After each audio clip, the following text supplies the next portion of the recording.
obviously this is, gone through some games without needing to do what you had to do and put Booker and Durant back in. What was going on in the fourth quarter? Yeah, well, it's a good win, first of all. Okay, second night of back-to-back against a team that won the championship 2 years ago. Really proud of how our guys competed and took control of the game. Obviously, want to close the game a little bit better, but it's not the first time I've had to put my stars back in. And when a team comes back, they throw a different lineup out there, some junk defenses. Play through that stuff. Not ideal, but really happy to get the win. I'm curious, it seemed like you were caught in between, okay, let the bench finish it, and then they were playing their bench, but then their bench was playing better, and you're like, okay, when do I? Is that yeah, it's always just a feel thing. Ideally, you take your guys out and the bench can close it out, but it wasn't going that way. We kept looking for that knockout punch, to separate, and we didn't get it, so we had to go back to our guys. Curious with Nurkic, what was going on with him? He didn't play late, obviously. We got 4 fouls, so we took him out, and then we had the game. We had a big lead, so just like we were just talking about, we're hoping our bench could close it out. Needed him late. What did you see with Drew Eubanks and his ankle injury? Yeah, he rolled his ankle, and we'll see how he responds tomorrow. He kind of took a shot to the back or the... Yeah, I think he just to the glute, just a knee or something, a hip contact. I'm not sure exactly, but he should be good. 81 combined free throws tonight, 52 for you guys. What did you see in terms of your aggression there? We know they foul a lot. They're one of the highest foul rate teams in the league, and second game in a row, I'm winding our guys up to really attack the paint, attack the basket, and our guys did that and got to the line a bunch. Coach, I guess I don't want to keep harping on the end of the game, but the turnovers at the end. I know you guys have gone over it. How much of this was Golden State, and how much of this is just you guys not finishing? Yeah, I'm really happy to get the win. It's the second ever back-to-back against a team that won a championship 2 years ago, and we're happy. Okay, happy Thanksgiving to everyone. But it is concerning though with the turnovers there at the end, right? Yes. What did you see from Nas's downhill approach? It seemed like he was making an effort. Yeah, great energy. Him and J.O., really came in and changed the game. First half and, I think in that third quarter. Both those guys are playing really good energy basketball for us. They enhance our toughness, athleticism, and motor. So both those guys had strong nights. Coach, what were your thoughts on just the Chris Paul ejection? Was that kind of deflating to see in his first game back here? No thoughts on it, really. Not sure what happened. It was down the other end. Thanks, Coach. Thanks, Coach. Yeah. When I got kneed? Yeah. Yeah, it's just a little hit. Nothing too crazy. Okay. Yeah. Because just checking on it. Yeah, I appreciate that. Just took a knee. Moody said we're even after that from when I kneed him in the first half. I said, okay. Did you see that double tech coming for Chris? I seen one coming. I was standing right there. I couldn't really hear the back and forth, but obviously there's a history there, and it escalated quick. Yeah. Sort of an obvious question, but do you sense the extra tension or just the uniqueness of their relationship when you're out there with both of them? Yeah. Yeah. Because I've seen it closely too. This was long before Chris was in Phoenix, so that's some history that they might have to settle between themselves one day when they're both retired. And you guys were just starting to have some fun against each other, and then that's the last thing you want to see, right? You want to continue to compete against. Yeah, you always, I heard Katie just saying it, like, as much as you can keep the refs out the game, the better. People are here to, see the highest competitors at the highest level, and, they're obviously doing their job, but, I'm saying it like I'm a master at it, but I get caught up in it too. It's a emotional game, and things happen. Devin, 5 consecutive wins. What do you guys have to focus on heading into these road games to keep that momentum? It's always tougher on the road. You have to know that, the odds are against you. You have to build your own energy throughout the team, keep each other focused. But I always enjoy it. I've said it plenty of times. I enjoy hitting the road, and I think the next one's the in-season tournament game, which is, pretty important for us. So, we've come in with the right mindset. The last 2 or 3 minutes obviously got a little weird with the turnovers and everything. What was going wrong, and what did you learn from that? I have to look back at so many things happen, but we have to do better. As simple as that. I mean, we have to take care of the ball, no turnovers, get stops, and when that game's at 10, 15 points in the fourth, don't give any team hope, don't give any team confidence, because I've been in this business long enough where it's where amazing happens for real.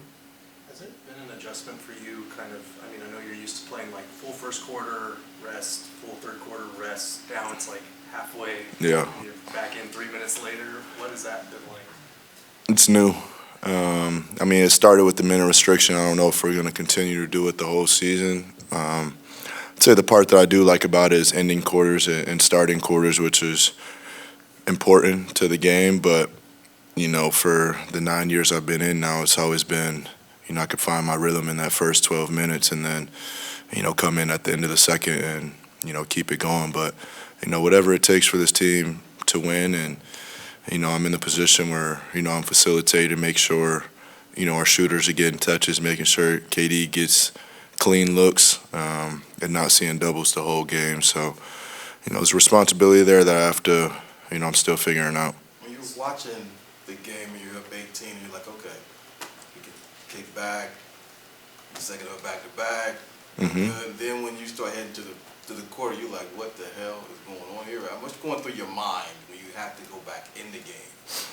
It's always a tough position because, like you said, mentally, I've kind of already put myself out of it. Our body kind of cools down, and, you're thrown in there with the fire that a team, and they're hot and ready to go.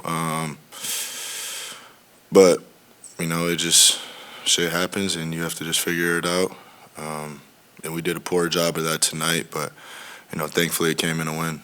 To go back to the minutes Gerald was talking about, that was Chris's schedule more or less, and especially the starting quarters. Is there anything you picked up on while you were watching those sequences where Chris would, that seemed like when he would start to go to work a bit? Yeah, go back in. Usually I sub back in for KD, and, I feel like my responsibility then is, more scoring than anything. But, when teams are in coverages like they were tonight with, the junk defenses, the boxing ones, and just trapping pick and rolls for the whole first half, I just have to get off the ball. And, the attempts might be low, but as long as we're getting open shots and making them pay, it's fine with me. I'm attaching a not trying to get you fined disclaimer to this. What was your explanation on the foul at the end where they reviewed it and upheld it? Did you get an explanation? No, I heard it live. He said I backed into the guy while he was shooting. It's a good call.